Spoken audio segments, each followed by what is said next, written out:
Cik. Om Swastiastu. Assalamualaikum warahmatullahi wabarakatuh. Salam sejahtera dan kita semua saling mengenal. Selamat pagi. Pagi, luar biasa. Terima kasih Bapak Ibu peserta desiminasi pada kesempatan hari ini ya. Jadi saya mengucapkan sekali lagi banyak terima kasih Bapak Ibu sudah berkesempatan hadir di pagi hari ini ya dalam kegiatan desiminasi. Sebenarnya kegiatan ini adalah tugas saya sebagai CGP ya angkatan 11. Sebelum saya melanjutkan ke modul berikutnya, saya harus menyelesaikan aksi nyata ini ya, aksi nyata di modul titik 1 ya, seperti itu. Nah mungkin di setiap sekolah itu sudah menerapkan ya. Jadi untuk lebih ininya setelah saya menyampaikan desiminasi ini, Bapak Ibu bisa mengembangkan lebih bagus lagi. Lanjut. Nah sekarang ya, sebelum saya melanjutkan ke materi terlebih lanjut lagi, saya akan ada beberapa pertanyaan. Apakah Bapak Ibu setuju bila ya satu, pemberian hukuman dapat mendisiplinkan siswa? Ada yang setuju? Yang setuju angkat tangan, yang tidak setuju jangan angkat tangan ya. Yang setuju coba angkat tangan dulu. Coba yang setuju angkat tangan dulu. Angkat tangan saja, tidak masalah ya, di sini tidak ada benar dan salah ya. Jadi angkat tangan saja. Nomor satu, pemberian hukuman dapat mendisiplinkan siswa. Yang setuju angkat tangan. Ayo, ya. 1, 2, ada lagi 3.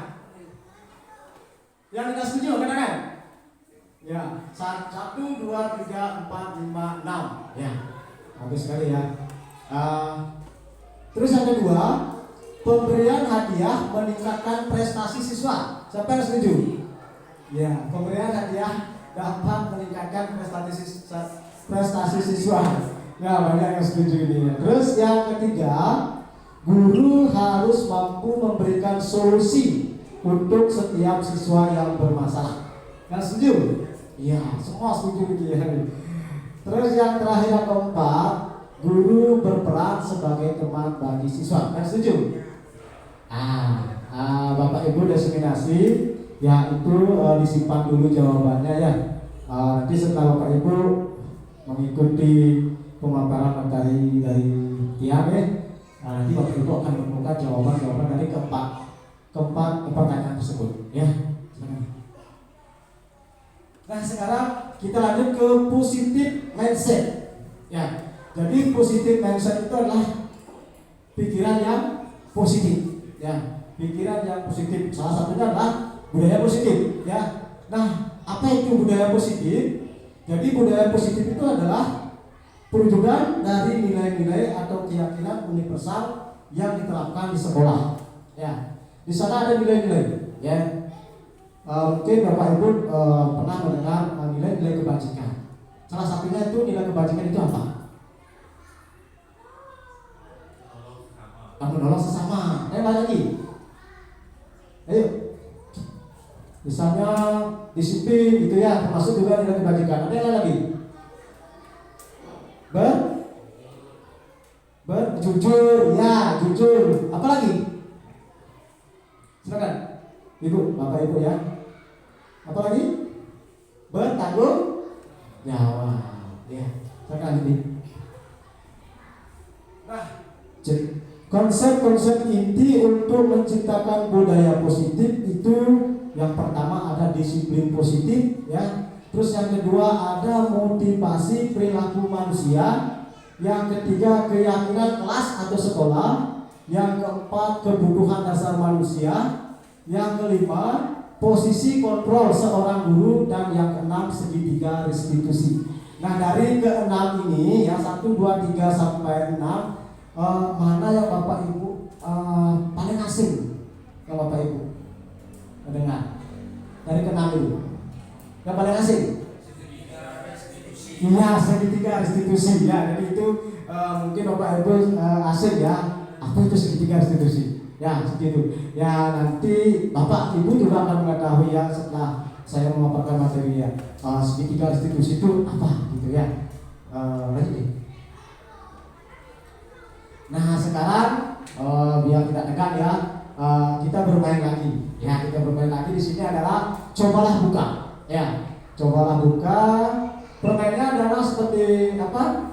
Bapak Ibu tuh mencari teman lagi berdua. Ya, silakan cari teman lagi berdua. Berdiri ya. Ya, berdiri. Silakan. Ya. Ya, permainannya berdiri. Ya. Cobalah buka. Nah, di sini ada yang bertiga juga boleh. Ya, di sini ada yang sebagai A, ada yang sebagai B. Ya. Jadi bergiliran ya. Jadi Bapak Ibu sebagai A dan teman Bapak Ibu adalah sebagai B. Nah, tugas si A itu adalah dia itu Bapak Ibu membayangkan ya menggenggamkan tangan dulu ya. Satu saja ya. Genggamkan tangan satu ya, tidak boleh dua. Nah, Bapak Ibu yang bertugas sebagai A adalah Bapak Ibu dan yang B adalah temannya. Silakan giliran dulu ya. Giliran dulu. Satu orang aja dulu ya. Misalnya Pak Kadek sama Pak Wayan ya, yang sebagai A siapa gitu ya. Nanti giliran ya. Nah, yang A itu adalah membayangkan di genggamannya itu ada suatu benda yang sangat berharga. Ya, benda yang sangat berharga. Coba bayangkan dulu, benda yang betul-betul sangat berharga. Ya, yang sangat berharga. Ya. Nah, sekarang yang B ini ada tugasnya, ya apa namanya itu? Bagaimana caranya biar genggaman itu terbuka, genggaman temannya itu biar bisa terbuka. Entah itu dengan cara mengasihati uang atau rayuan, bujuk rayu, menggelitik misalnya boleh ya. Terus mengancam misalnya boleh. Awas nanti kalau nggak dibuka nanti gini, misalnya seperti itu ya. Jadi itu tugas itu ya. Nah, sekarang silakan lakukan ya. Silakan lakukan. Yang B adalah berusaha untuk membuka. Ya, ya. Silakan buka. Silakan buka. Ya, ya. Buka. Silakan ya. Silakan. Ya, buka dulu. Buka. Silakan buka.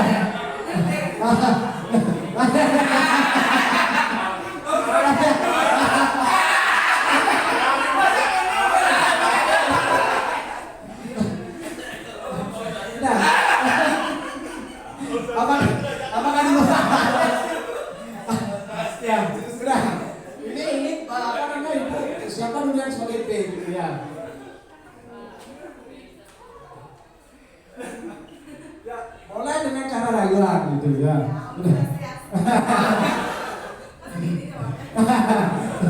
Ya, sudah. Ya, sudah ya, duduk ya, silakan duduk ya. Ya. Jadi itu ada begini Bapak Ibu ya. Ya. Jadi pertanyaannya begini ya. Apakah Bapak Ibu yang menggenggam tadi suatu benda yang berharga itu apakah akan Bapak Ibu buka bila diminta oleh temannya? Bapak Ibu buka atau tidak? Buka atau tidak? Itu benda sangat berharga. Buka atau tidak? Tidak. Karena kenapa tidak? Karena itu adalah benda yang sangat berharga. Ya, tadi dengan apapun itu pasti Bapak Ibu akan pertahankan karena itu benda yang sangat berharga. Seperti itu ya. Nah, sekarang pertanyaannya juga ya. Jadi Bapak Ibu kira-kira mau nggak membuka genggaman itu? Mau tidak? Dengan tergantung situasi. Ya, jadi begini ya. Jadi Bapak Ibu itu bisa membuka genggaman itu tergantung diri kita sendiri, tergantung kontrol kita sendiri. Karena Bapak Ibu yang punya kontrol. Entah Bapak Ibu mau buka, entah Bapak Ibu mau mempertahankan, itu Bapak Ibu yang kontrol. Ya, jadi di sini adalah diri kita sendiri yang mengkontrolnya. Ya, jadi permainan ini berkaitan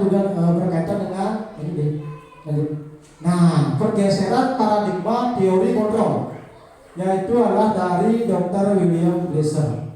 Ya. Nah, yang pertama, ilusi guru mengontrol murid.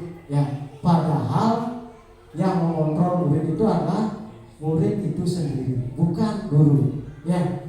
Nah, contohnya misalnya seperti ini.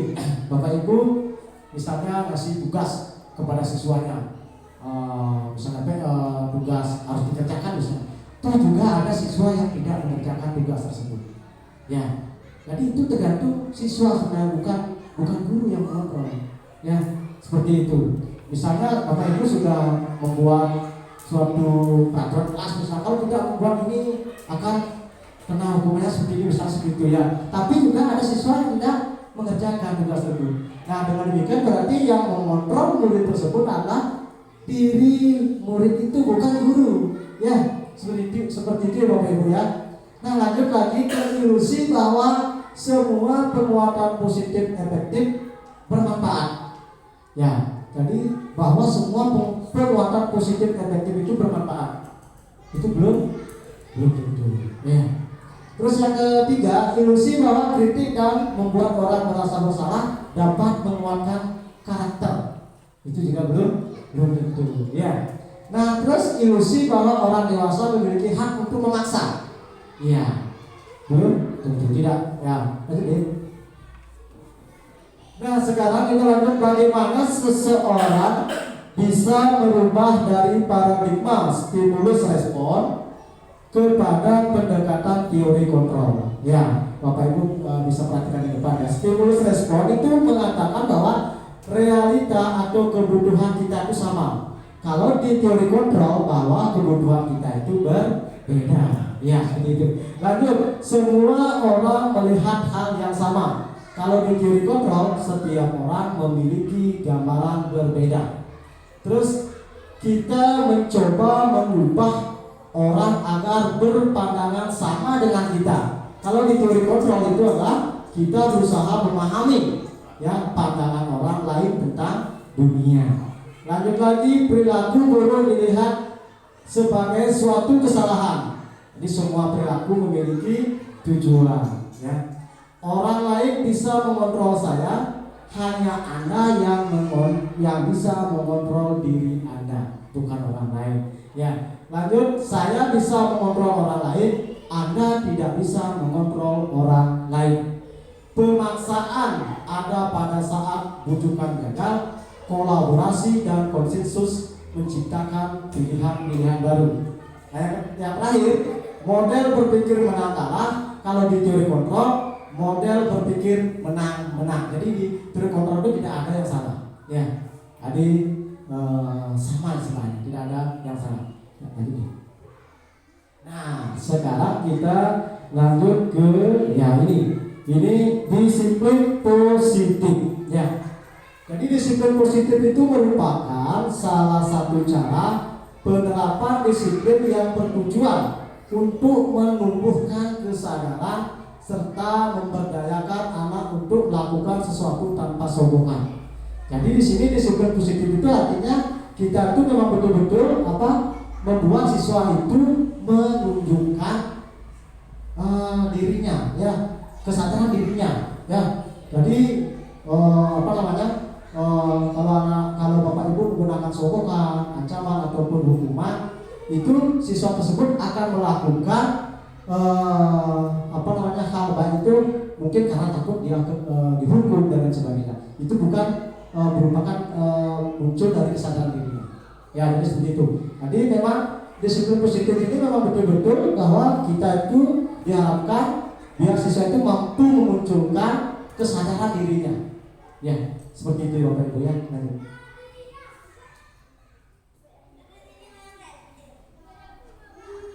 Nah, kita lanjutkan nilai-nilai kebajikan universal ya. Seperti yang Bapak sebutkan tadi, nilai-nilai kebajikan universal itu ada yang disiplin, jujur, tanggung jawab. Itu muaranya itu ke profil pelajar Pancasila. Jadi seperti itu Bapak Ibu ya. Nah, di profil pelajar Pancasila itu ada beriman, bertakwa kepada Tuhan Yang Maha Esa dan berhak mulia, ada kebinekaan global, mandiri, bergotong royong, bernalar kritis dan kreatif. Jadi semuanya itu ya, semua itu muaranya ke profil pelajar Pancasila. Seperti itu ya Bapak Ibu. Lanjut ya. Nah, sekarang kita lanjut lagi. Motivasi perilaku manusia. Nah, dari ketiga ini ya, ada menghindari ketidaknyamanan atau hukuman, mendapat imbalan atau penghargaan, menghargai diri dan menjadi orang yang mereka inginkan. Nah, dari ketiga motivasi ini, yang mohon ya Bapak Ibu jujur. Saat ini Bapak Ibu menggunakan motivasi yang mana? Jujur aja. Ya, yang mana? Coba silakan.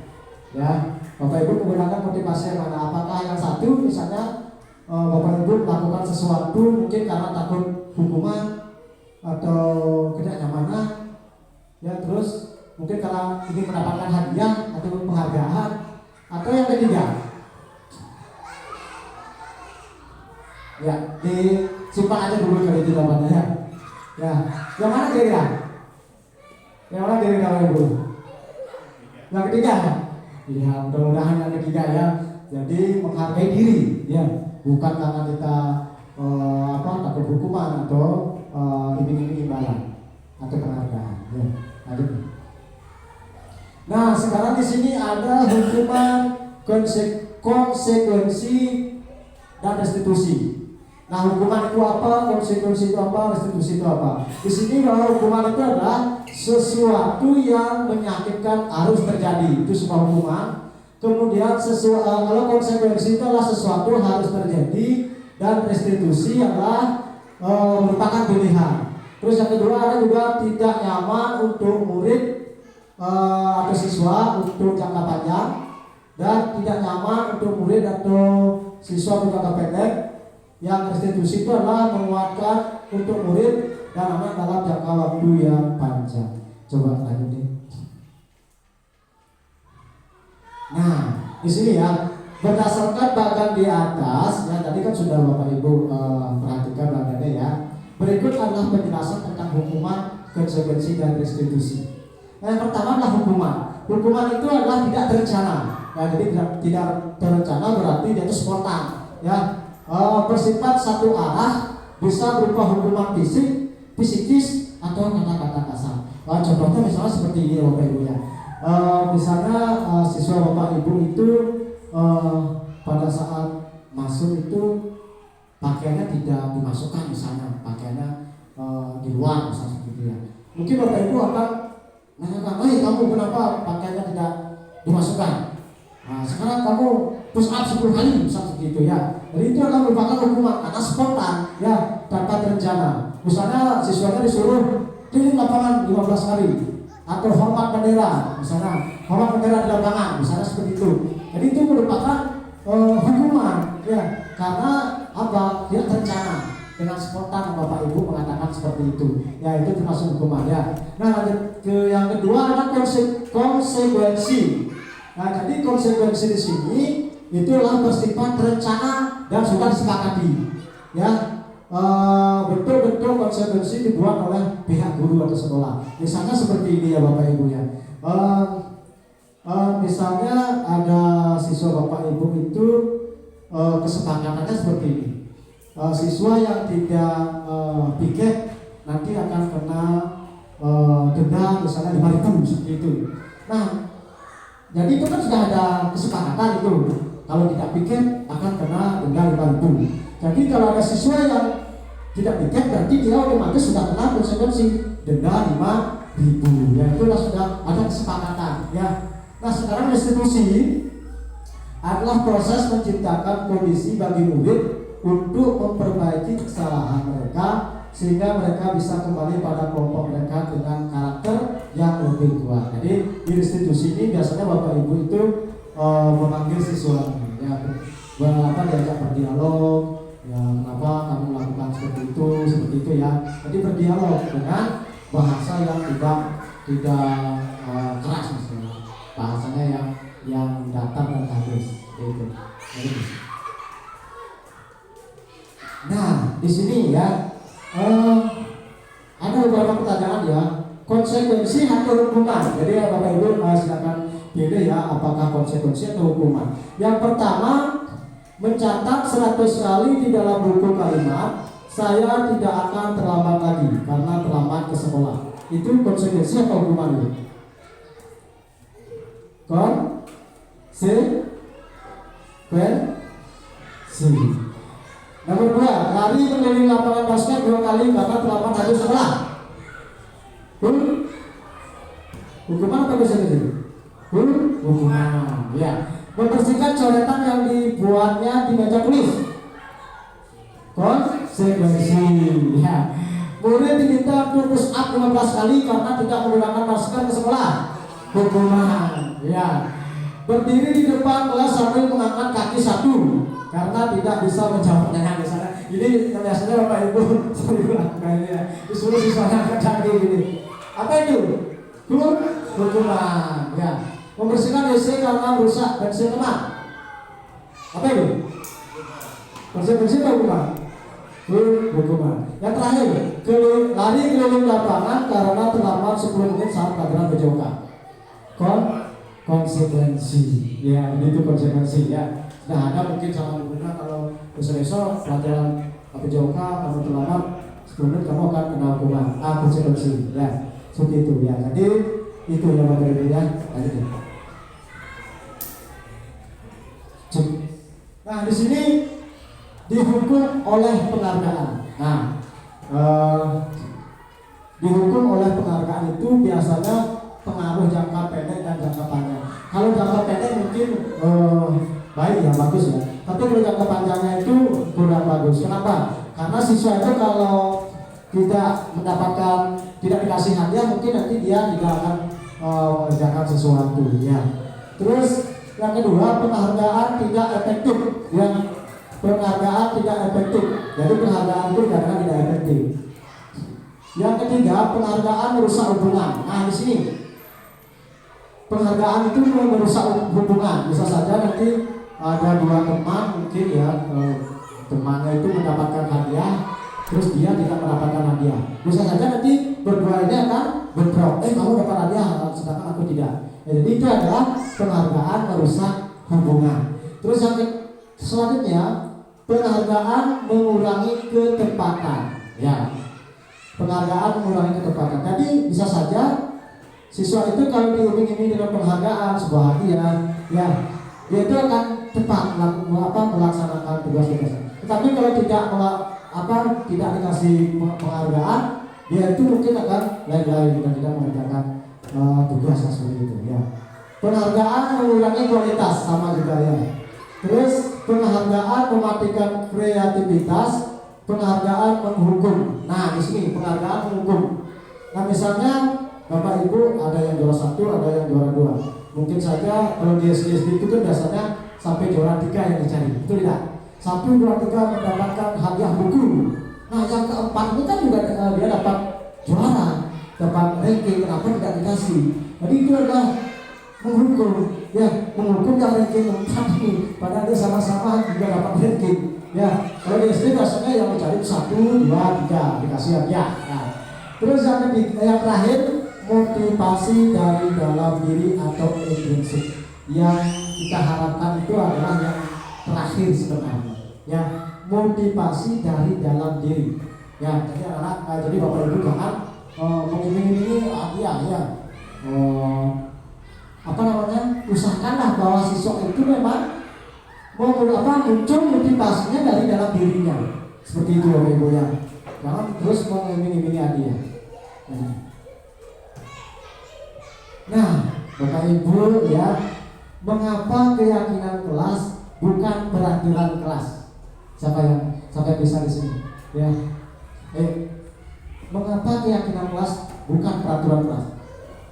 Biasanya di sekolah Bapak Ibu kan ada pasti ya peraturan kelas. Nah, sekarang bergeser kan, mengapa keyakinan kelas bukan peraturan kelas?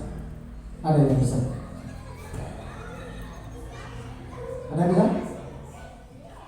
Ya. Terima kasih atas waktu yang telah diberikan kepada saya. Menurut saya sendiri, mengapa suatu keyakinan kelas itu bukan termasuk peraturan kelas? Karena menurut saya kalau keyakinan kelas itu suatu kepercayaan yang diberikan menanam suatu kepercayaan kepada siswa sejenis sugesti seperti itu. Kalau peraturan kelas itu lebih ke tertulis biasanya, suatu peraturan yang diperoleh dari suatu kesepakatan.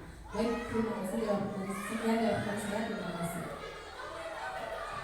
Iya, terima kasih Bapak Ibu Mari yang sudah menyampaikan tadi karena ada sugesti katanya ya. Ada yang lain? Ada yang lain? Ya, kalau itu lanjut deh.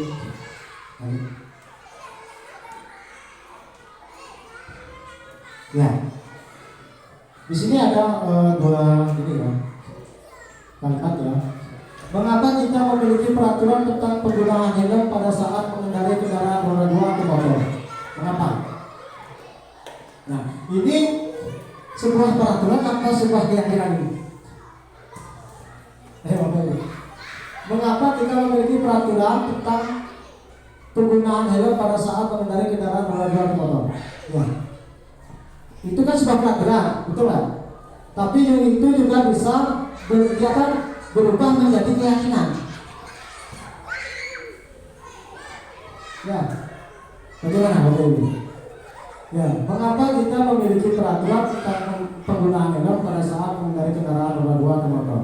Nah, kalau Bapak Ibu, ya, kalau Bapak Ibu memakai helm hanya takut saat kena tilang, ya, nanti kena tilang saya ini, kita pakai helm aja. Itu adalah sebuah peraturan. Tetapi kalau Bapak Ibu beranggapan bahwa saya pakai helm demi keselamatan, itu apa?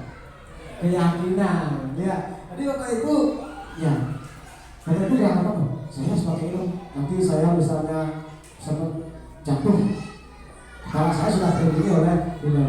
Ya, jadi Bapak Ibu sudah menganggap bahwa pakai helm itu adalah keselamatan, selamat nanti. Itu sudah keyakinan.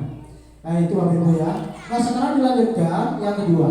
Mengapa kita memiliki peraturan tentang penggunaan masker dan mencuci tangan setiap saat? Peraturan apa keyakinan? Itu bisa berubah menjadi keyakinan tidak? Bisa. Contohnya apa? Ayo siapa yang mau tadi? Tadi? Terima kasih atas waktunya. Menurut saya, mengapa kita memiliki peraturan tentang penggunaan masker dan mencuci tangan setiap saat?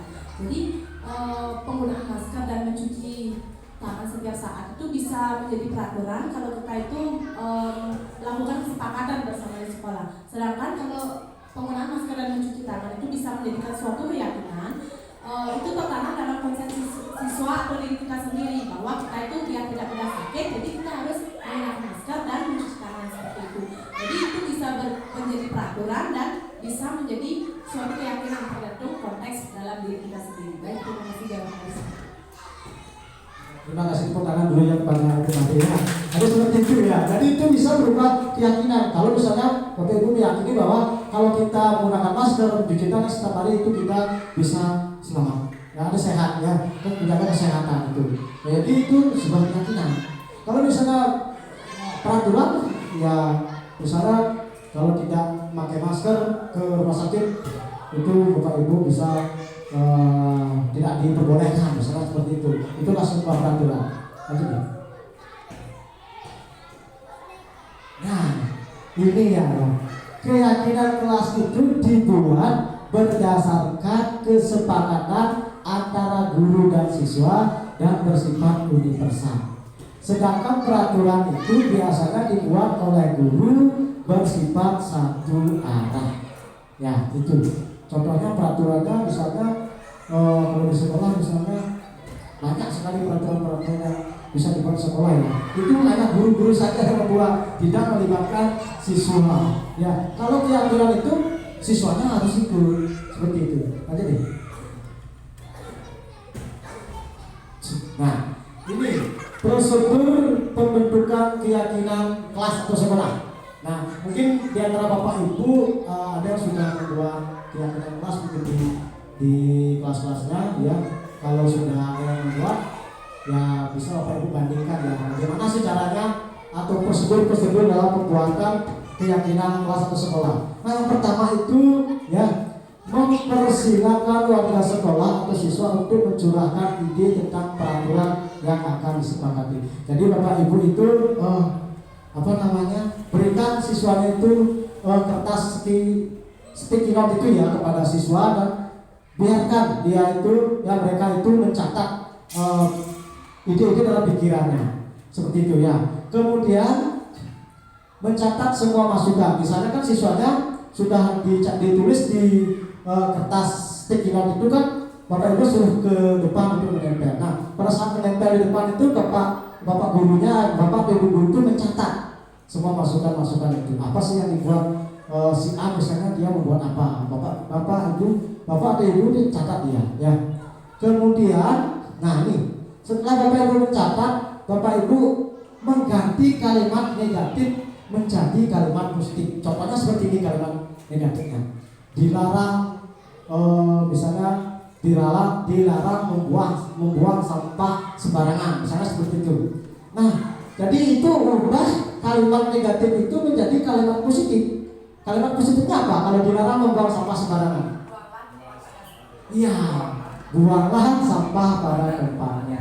Atau bisa juga dengan jagalah yang terkumpul dan tersusun menjadi keyakinan kelas. Jadi Bapak Ibu tinjau ya, mana sih yang tadi kan sudah Bapak Ibu ganti dengan kalimat-kalimat negatif, dari kalimat negatif ke kalimat positif. Itu tinjau kembali ya. Setelah ditinjau, Bapak Ibu dulu tinjau lagi ya, keyakinan kelas itu jangan terlalu banyak-banyak ya Bapak Ibu ya. Kalau terlalu banyak-banyak nanti siswanya lupa akan keyakinan kelas kita. Jadi tersusun 3 atau 7 keyakinan lah ya, jangan terlalu banyak seperti itu. Nah, kemudian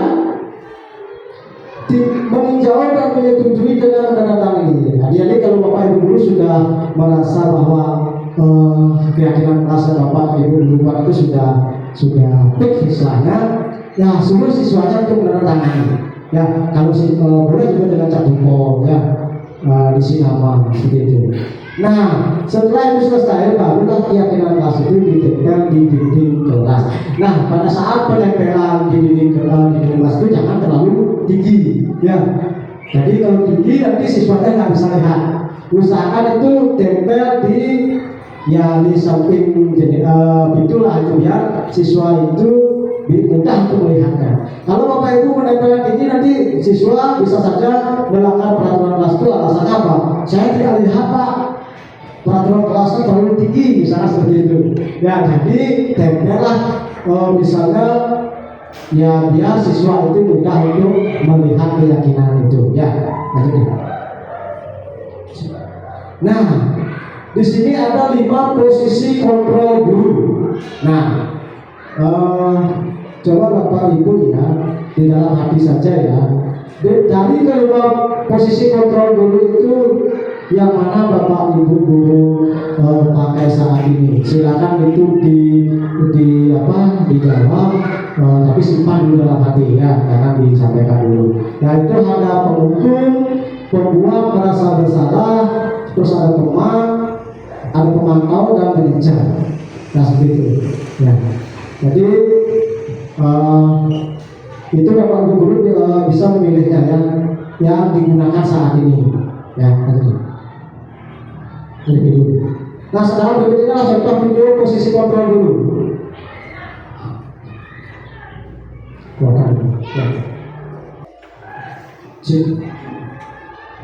Ya, ini adalah video posisi pemukul ya. Bagaimana sih seorang guru itu menggunakan posisi kontrol di posisi pemukul? Silakan.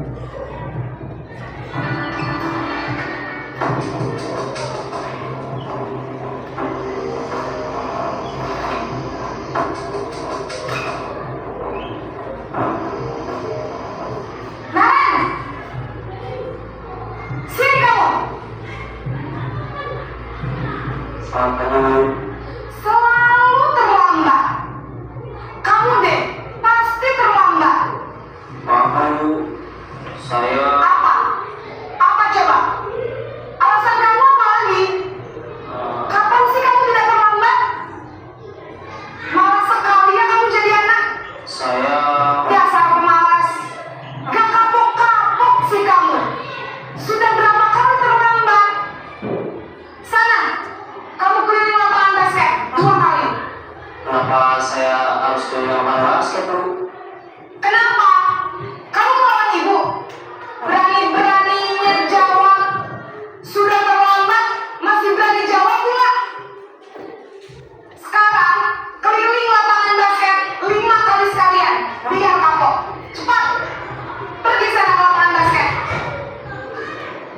Ya, jadi itu posisi pemukul. Ya. Nah sekarang lanjutkan ke posisi pembuat merasa bersalah seperti ini. Ya. Ibu tidak akan kuat lagi kalau kamu begini terus. Bisa jantungan kalau ya pas sekolah. Sana cepat ke kelas. Maaf ya Bu, maaf sekali. Ya, itu merasa bersalah ya. Jadi seperti itu. Di posisi teman.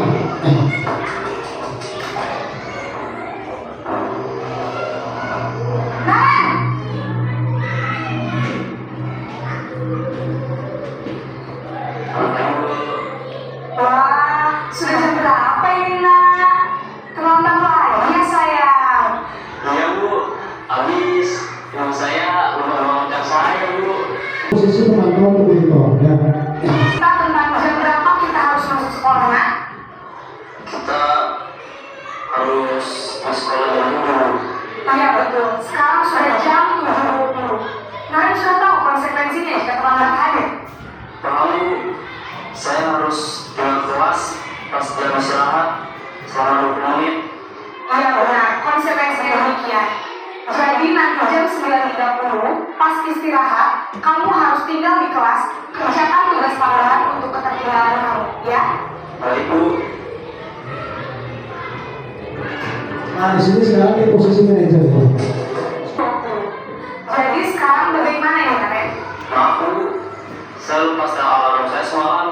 Baiklah, menurut kamu, keyakinan sekolah yang mana yang perlu kamu tingkatkan? Menghargai diri sendiri dan orang lain mungkin Bu. Setuju. Jadi, apakah Nare meyakini prinsip saling menghormati tersebut?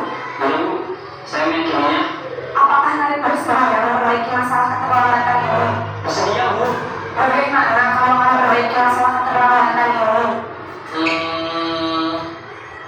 Saya akan coba untuk tidak lupa menyetel alarm saya Bu. Baik, kalau Nare mau menyetel alarm di rumah, ada orang yang kira-kira bisa bantu mengingatkan dia? Ada Bu, kata saya kayak Seperti itu ya Bapak Ibu contoh apa namanya posisi kontrol ya.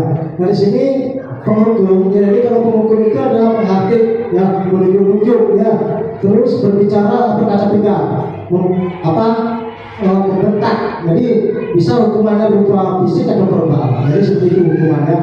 Nah dampaknya apa itu?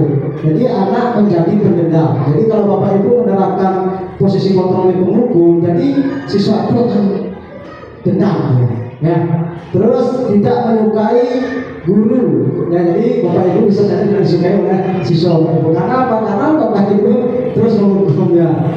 Terus kalau misalnya perempuan merasa bersalah itu suaranya lembut namun menyalahkan siswa. Guru menyatakan kesalahan pada siswa dan guru menderita. Nah jadi seperti tadi ya, seperti di contoh video tadi ya, itu membuat merasa bersalah. Terus dampaknya apa? Dampaknya adalah membuat siswa itu merasa bersalah, rendah diri dan menarik diri. Itu dampaknya kalau Bapak Ibu menggunakan posisi kontrol di pembuat merasa bersalah. Nah terus kalau di posisi teman, guru itu bersikap ramah, cenderung bersedang gurau, untuk menghangatkan suasana misalnya seperti itu ya. Terus dampaknya apa? Dampaknya itu adalah murid bergantung pada satu orang guru. Jadi hanya guru tersebut yang disukai biasanya. Ya, ibu guru itu atau bapak guru itu dia itu santai dengan saya. Nah, tidak pernah marah-marah ya, misalnya seperti itu ya. Terus membuat siswa tidak mandiri. Jadi siswanya tidak akan bisa mandiri seperti itu. Nah di pemantau, nada bicaranya dan ekspresi datang, identitas berhasil, pemantau tetap memantau saat siswa diberi sanksi. Jadi pemantau itu tetap memantau pada saat siswa diberi sanksi. Dampaknya adalah menghitung hadiah atau hukuman yang diberi tanpa melihat nilai kebajikan, ya, dan tidak sepenuhnya mandiri. Jadi siswa itu tidak akan sepenuhnya mandiri. Nah di manajer, nah ini suara netral, tercipta identitas yang positif ya, berhasil mengajukan pertanyaan bermakna dan membantu siswa memecahkan masalah. Jadi seorang guru itu akan membantu siswa tersebutlah yang nantinya akan memecahkan masalahnya sendiri. Dampaknya adalah murid itu mandiri. percaya diri memecahkan masalahnya sendiri. Tapi siswa itu yang akan sendiri memecahkan masalahnya sendiri tadi. Nah, lanjut deh. Nah, kita lanjut ke kebutuhan dasar manusia. Nah, yang pertama adalah bertahan hidup atau fisiologi. Mungkin Bapak Ibu sudah paham kan? Kalau bertahan hidup itu sebenarnya Bapak Ibu perlu makan, minum, ya, pakaian, perumahan, misalnya seperti itu. Itu adalah kebutuhan dasar manusia di bertahan hidup. Yang kedua, kasih sayang dan rasa diterima, psikologis. Mungkin Bapak Ibu sudah paham ya, kasih sayang dan rasa diterima, ya mungkin sudah paham ya. Lanjut kekuasaan, yang ketiga, yang keempat itu kebebasan, dan yang kelima kesenangan. Jadi, nah ini ya, ada beberapa kalimat. Aku senang main kejar-kejaran dengan ibu guru, seru. Itu kebutuhan di apa itu? Di ada kata aku senang main kejar-kejaran dengan ibu guru, seru. Di rasa senang. Ya.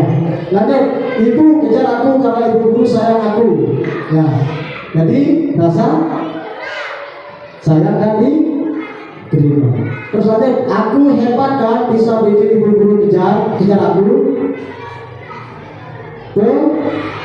Penguasaan. Ya. Yang keempat, aku bosan belajar mewarnai terus di dalam kelas. Kebebasan. Ya, lanjut deh. Nah, sekarang kita lanjut ke dunia berkualitas. Nah, Bapak Ibu perhatikan ya, ada beberapa pertanyaan di sini. Ya, siapakah orang-orang yang paling penting dalam hidup Anda? Itu silakan. Siapa? Ada yang bisa? Siapa orang-orang yang paling penting dalam hidup Anda? Silakan. Ada? Pak Kadek misalnya. Ya, siapakah orang-orang yang paling penting dalam hidup Bapak Kadek? Orang-orang yang paling penting dalam hidup saya adalah keluarga. Ya, terima kasih Pak Kadek. Jadi keluarga. Terus yang kedua, nilai-nilai kebajikan apa yang terpenting dalam hidup Anda? Nilai-nilai kebajikan. Ya. Nilai kebajikan seperti yang tadi. Nilai kebajikan yang terpenting dalam hidup Anda. Ya, misalnya. Ya. Terima kasih.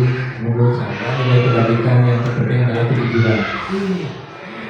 Ya, terima kasih Haji ya. Jadi kejujuran. Ya, jadi Haji memilih nilai-nilai kebajikan yang terpenting dalam hidupnya Haji itu adalah kejujuran. Jadi dengan jujur itu, ya itulah membuat kita menjadi tetap nyaman ya. Tidak ada istilahnya sembunyi-sembunyian ya, jujur ya. Nah, seperti juga dengan Haji dengan istrinya mungkin harus jujur ya.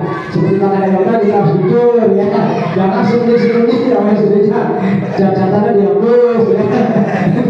Ya, lanjut. Kalau Anda menjadi orang yang ideal, karakter atau sifat apa yang Anda paling inginkan ada pada diri Anda? Karakter. Ada. Kalau Anda menjadi orang yang ideal, karakter atau sifat apa yang Anda paling inginkan pada diri Anda? Ada nih? Bijaksana. Iya, terima kasih Bapak ya. Bijaksana. Terus lanjut, apa pencapaian Anda yang Anda sangat banggakan? Pencapaian sekarang. Pencapaian apa? Nah, misalnya Pak Kadek, pencapaian apa yang Pak Kadek banggakan saat ini Pak Kadek? Baik, pencapaian yang saya banggakan yaitu sesuatu yang saya harapkan. Misalnya, saya mengharapkan ketika yang bekerja, misalnya di sekolah, bisa menangani masalah-masalah yang timbul di sekolah pada saat itu dan bisa berhasil saya tangani bersama teman-teman sekolah. Itulah yang paling saya banggakan. Itu contoh salah satunya. Ya, terima kasih Pak Kadek ya. Tadi Bapak Kadek bisa apa tadi? Menyelesaikan masalah di sekolahnya seperti itu. Nah, itu yang dibanggakan oleh Bapak Kadek. Nah, selanjutnya apa pekerjaan ideal bagi Anda? Kita sepakat tidak? Pekerjaan kita adalah guru ya. Jadi kita yang ideal itu ya, jangan peternak babi. Ya. Lanjut, ceritakan bagian perjalanan hidup Anda di mana Anda merasa itulah titik puncak hidup Anda. Ya, ada yang bisa menceritakan titik puncaknya. Ya, misalnya Pak Ketut ya, Pak Ketut ya, ceritakan bagian perjalanan hidup Pak Ketut di mana Pak Ketut merasa itu titik puncak.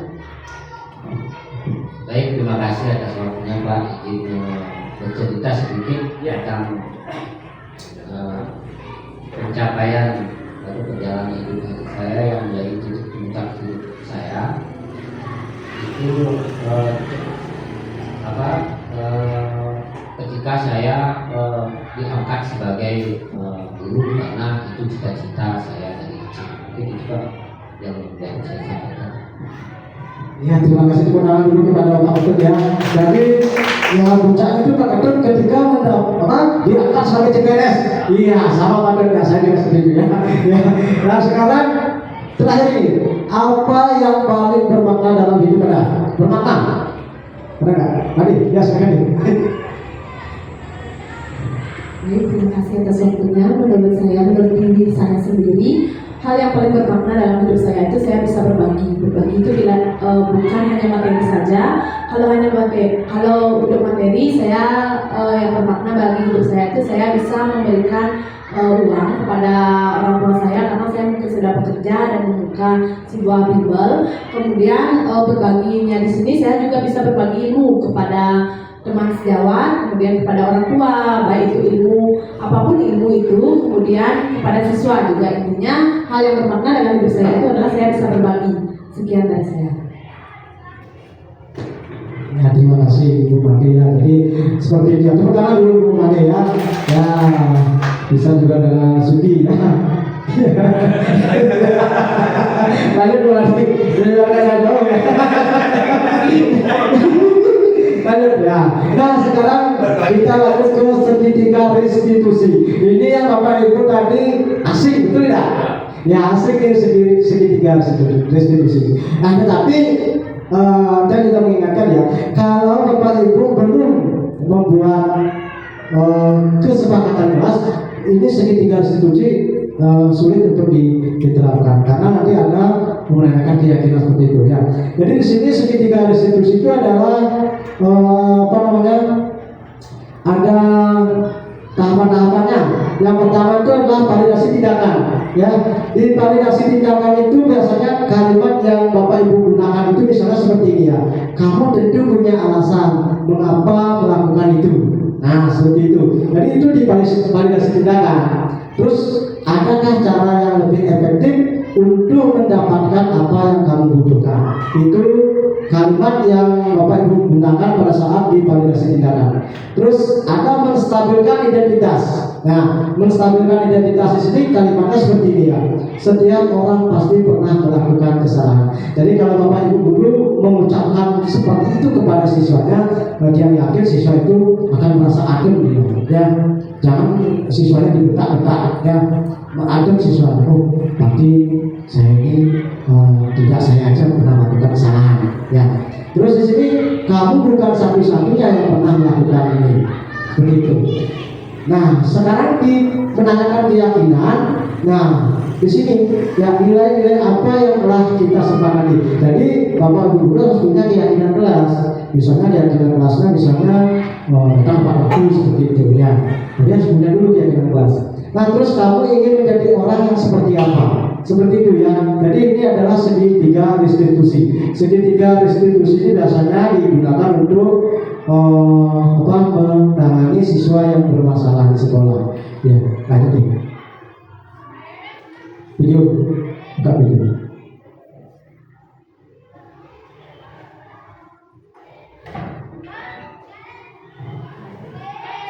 Itu sih. Ya, restitusi.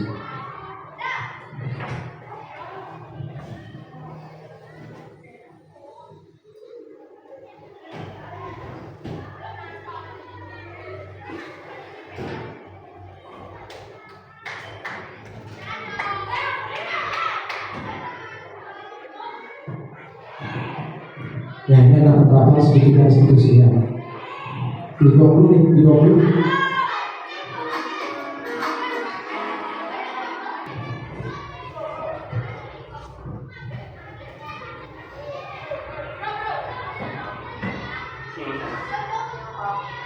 Sudah lama nggak bicara? Kenapa hari ini di sini?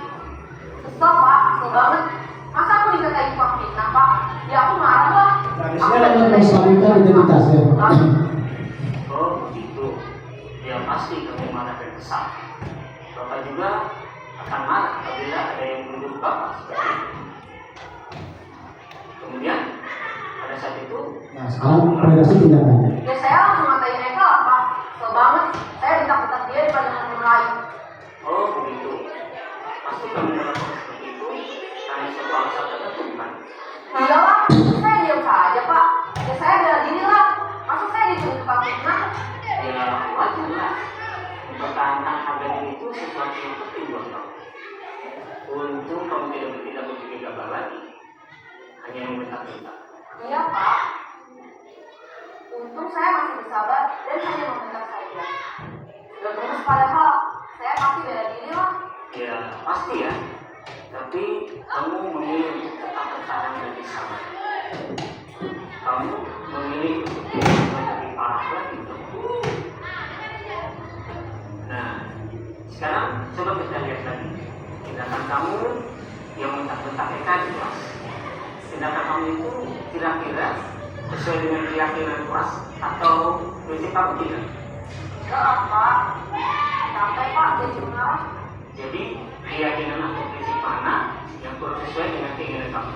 Ya saya sebenarnya sangat menghargai orang lain. Mungkin saat itu saya menjadi emosi. Jadi tidak menganggap itu. Kamu yakin tidak? Menghargai orang lain itu penting buat kamu. Yakin lah pak. Iya, setuju. Kita harus saling menghargai. Namun, ada juga keyakinan yang kita sepakati yang perlu kita jalankan. Apabila kita sedang marah, bukan? Ya saya bisa pak. Saya bisa lebih sabar. Melalui dia mungkin ada apa saja. Kira-kira kamu bersedia memperbaiki masalah ini tidak? Sebenarnya pak. Kalau kamu memperbaiki masalah ini, kamu akan menjadi orang seperti apa? Saya akan menjadi orang yang bertanggung jawab kali ya pak. Dan apa aku? Iya, menurut kamu, bagaimana rasanya menjadi orang seperti itu? Dan nyaman lah. Bangga bisa bersabar. Baiklah kalau begitu. Yuk, kita pikirkan bagaimana memperbaiki masalah ini.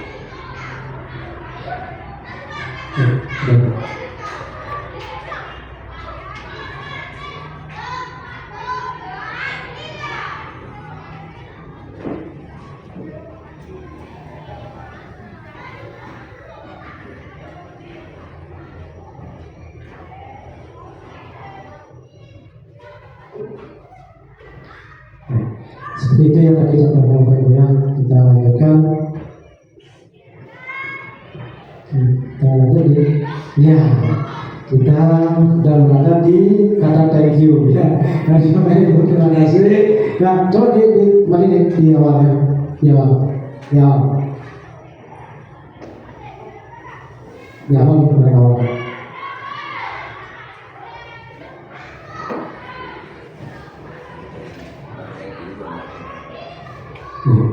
Ya, itu. Nah, Bapak Ibu tadi kan sudah menjawab ini tidak ya. Pemberian hukuman dapat mendisiplinkan siswa. Betul atau bagaimana? Betul? Tidak. Ya, tadi pemberian hukuman itu tidak dapat mendisiplinkan siswa. Terus pemberian ajar meningkatkan prestasi siswa. Setuju? Tidak. Guru harus mampu memberikan solusi untuk setiap siswa yang bermasalah. Setuju atau tidak? Tadi bagaimana?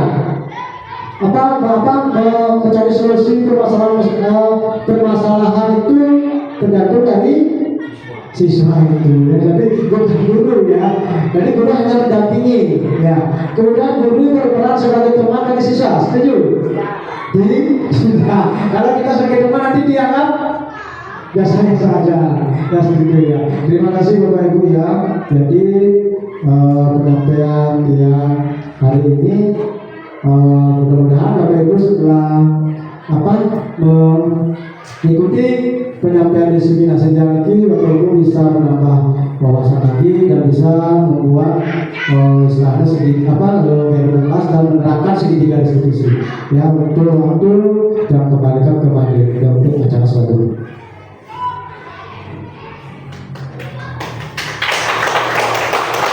Baik, itu pemaparan menjadi budaya positif dari Bapak Ibu SPD. Bapak Ibu peserta diseminasi yang saya hormati, acara selanjutnya yaitu sesi tanya jawab. Jika Bapak Ibu ada pertanyaan, kami persilakan.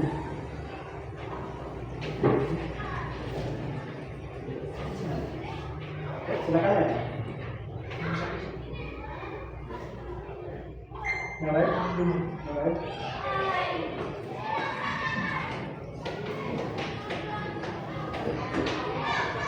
Ada pertanyaan? Ya, Pak Bayan, silakan. Ya, terima kasih atas waktunya. Dari apa yang Pak Nadi sampaikan tadi, yang ingin bertanya. Dari apa yang Bapak sampaikan tadi, ada Bapak jelaskan tadi, apakah di awal pengetahuan atau di akhir kesepakatan kelas itu dibuat?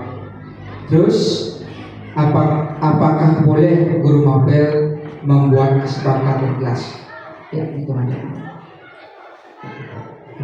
Ya, terima kasih kepada Bapak Bayan. Jadi pertanyaan bagus sekali ya.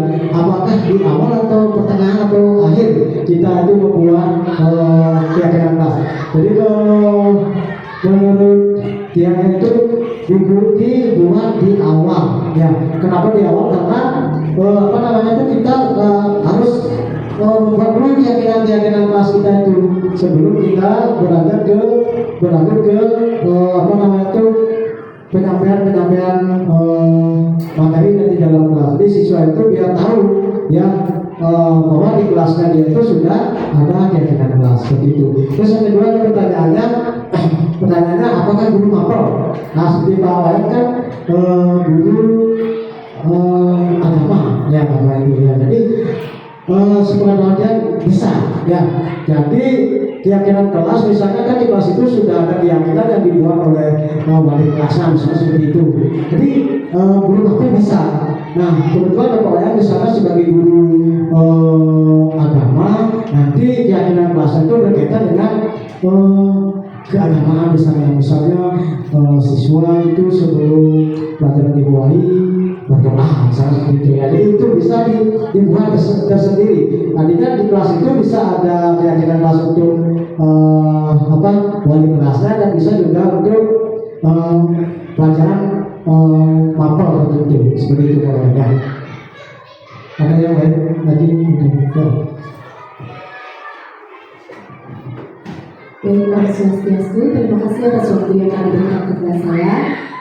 Berkaitan dengan keyakinan kelas, saya sedikit ada pertanyaan kepada Bapak Imadi Sumiyaso. Bagaimana cara seorang guru atau bagaimana cara kita membuat suatu keyakinan kelas pada murid kelas 1, sedangkan seperti yang kita lihat kenyataannya murid kelas 1 itu sebagian besar belum semua yang bisa baca tulis, dan kadang-kadang anak murid kelas 1 itu dia sering lupa. Bagaimana cara kita membuat suatu keyakinan kelas pada siswa kelas 1? Baik, sekian pertanyaan dari saya. Terima kasih. Om Santi Om. Ya, baik, Ibu Made yang pertanyaannya bagus sekali dan sulit untuk ya, jadi itu siswa kelas 1 ya. Siswa kelas 1 itu kan belum bisa membaca. Bagaimana cara kita membuat keyakinan kelas dengan siswa yang belum bisa membaca? Ya, jadi di sini yang coba menjawab ya. Itu kita bisa dengan gambar. Ya, jadi dengan gambar, misalnya ada gambar orang yang membuang sampah pada tempatnya, terus ada gambar yang membuang sampah sembarangan. Jadi kita tunjukkan gambar itu kepada siswa. Ya, jadi di antara gambar ini mana yang mungkin yang kelakuan yang baik bisa seperti itu. Misalnya siswa memilih yang membuang sampah pada tempatnya. Jadi kita gambar itu kita tempel dulu di depan. Nah, seperti itu ya. Jadi dengan pakai gambar ya, itu yang kemudian ada yang lain lagi pertanyaan? Sudah? Ya kalau sudah ya dia lanjut kembalikan ke Bu Ade. Baik, sekianlah sesi tanya jawab pada hari ini. Bapak Ibu, sampailah kita ke acara penutup. Kami ucapkan terima kasih atas waktunya. Om Santi Santi Santi Om.